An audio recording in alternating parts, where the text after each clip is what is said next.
नमस्कार दोस्तों आज जो मैं आपके लिए न्यूज़ लेके आया हूँ ये है कि जो WCD डिपार्टमेंट है, women and child development department जो रहता है, उसमें आंगनवाड़ी कार्यकर्ता और सहायिकाओं के पद भरे जाएंगे।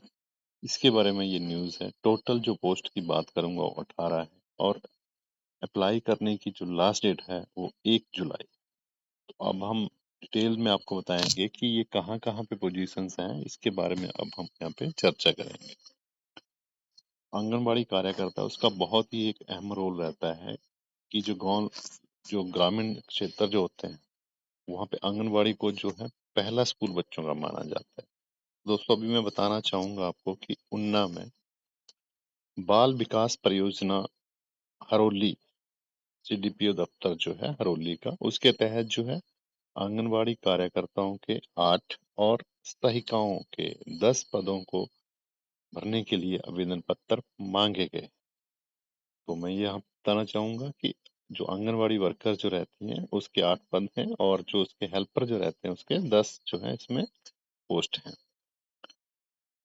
जैसे कि यहाँ पे बताया है कि CDPO हरोली शिव सिंह ने बताया कि इच्छुक अभ्यर्थी अपने आवेदन सादे कागज पर भर के 1 जुलाई शाम 5 बजे तक जो है वो बाल विकास परियोजना कार्यालय हरोली में जमा करवा सकते। आपके लिए जैसे मैंने पहले बात की थी कि जो आपको क्या करना है 1 जुलाई तक जो है अपना जो एप्लीकेशन जो है वो CDPO दफ्तर हरोली में जमा करवाना होगा। अब हम डिटेल में बात करेंगे कि ये पोजीशंस कहाँ-कहाँ हैं। जैसे CDPO शिव सिंह जी ने बताया कि आंगनबाड़ी के अंदर शाह मोहल्ला, बदशाली, अप्पर कानगढ़, वर्तमान, भदौड़ी, जन्नी 2, बदसाली, हरिजन बस्ती, खत्री बस्ती, पंजावर, ललड़ी 1, वर्तमान और बीटन के गुज्जर मोहल्ला 2 में एक एक पद जो है वो आंगनबाड़ी वर्करों का भरा जाएगा।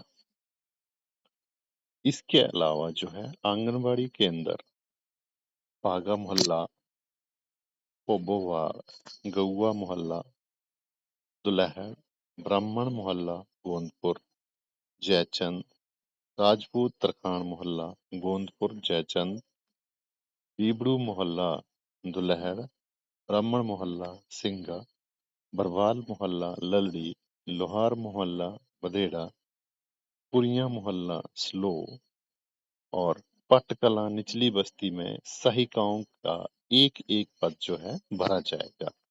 अब इसके लिए एजुकेशनल क्वालिफिकेशन क्या रहेगी उसके बारे में हम बात करने वाले हैं। तो इसमें जो है जो आंगनबाड़ी कार्यकर्ता जो है और आंगनबाड़ी सहायिका के लिए जो न्यूनतम जो क्वालिफिकेशन रखी गई है वो 10+2 पास है और जो एप्लीकेंट जो है जो अप्लाई करेगा उसकी उम्र जो है 18 से लेके 35 वर्ष के बीच में होनी चाहिए और जो अभ्यर्थी है अप्लाई करने वाला है वो आंगनवाड़ी केंद्र के संबंधित आंगनवाड़ी केंद्र के सर्वे क्षेत्र का सामान्य निवासी होना चाहिए।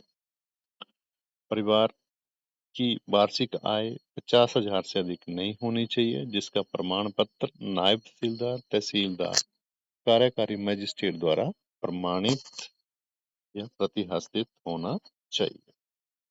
अब हम बात करेंगे कि इसमें सिलेक्शन प्रोसेस क्या रहने वाली है।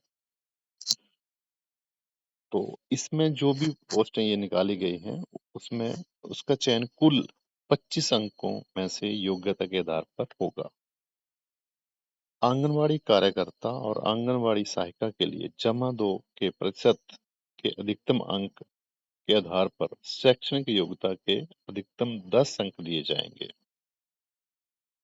जिसमें जमा 2 के अंकों का प्रतिशत 7 अंकों के अधीन अनुपातिक आधार पर होगा। उच्च शैक्षणिक योग्यता रखने वाले उम्मीदवार को 3 अतिरिक्त अंक दिए जाएंगे, जिसमें स्नातक के लिए 2 और स्नातकोत्तर या उससे ऊपर के लिए 1 अंक रखा गया है।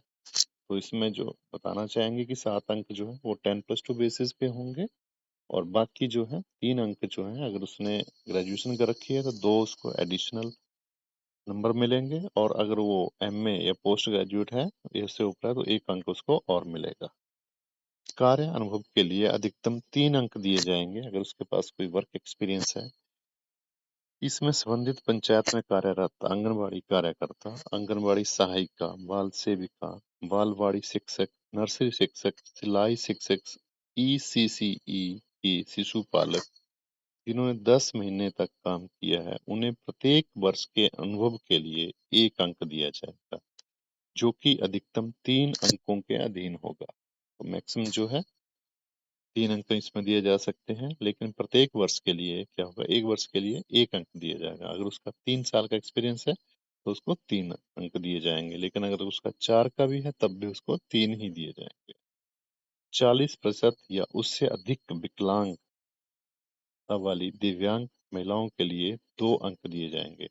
ऐसे कैंडिडेट जो हैंडीकैप्ड हैं और वो 40% से ज्यादा उनका मतलब विकलांगता है, तो उनको 2 अंक दिए जाएंगे। इसमें यह शर्त रहेगी कि विकलांगता इस प्रकार की ना हो कि वह नौकरी करने के जिम्मेवारी निर्वहन में बाधा उत्पन्न करे।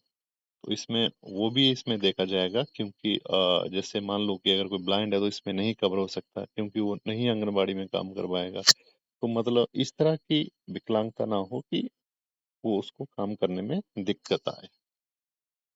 इसके अलावा SC ST OBC उम्मीदवारों के लिए 2 अंक दिए जाएंगे। राज्य गृह निवासी, बालिका आश्रम निवासी, अनाथ, विधवा, निराश्रित, तलाकशुदा, विवाहित महिलाओं जिनके पति का पिछले 7 वर्षों में पता नहीं चल पा रहा है, महिलाएं जो अपने पतियों द्वारा पतिव्यक्त हैं और वो अपने माता पिता के साथ रह रही हैं, के लिए 3 अंक दिए जाएंगे। जिनके कोई पुत्र नहीं है, ऐसे 2 पुत्रियों वाले परिवारों को की अविवाहित लड़की के लिए 2 अंक, या जिनके कोई पुत्र नहीं, ऐसी 2 पुत्रियों वाली विवाहित महिलाओं के लिए 2 अंक दिए जाएंगे।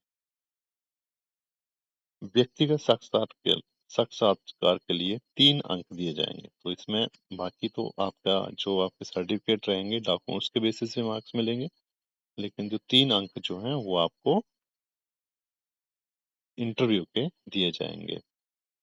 तो मैं ये कहना चाहूंगा कि आप जो भी इन आंगनवाड़ी सेंटर से संबंध रखते हैं या उसके, वो तुरंत जो है वहाँ पे अप्लाई करें। 1 जुलाई शाम 5 बजे तक जो है आप CDPO कार्यालय हरोली में अपने फॉर्म जो है जमा करवा सकते हैं।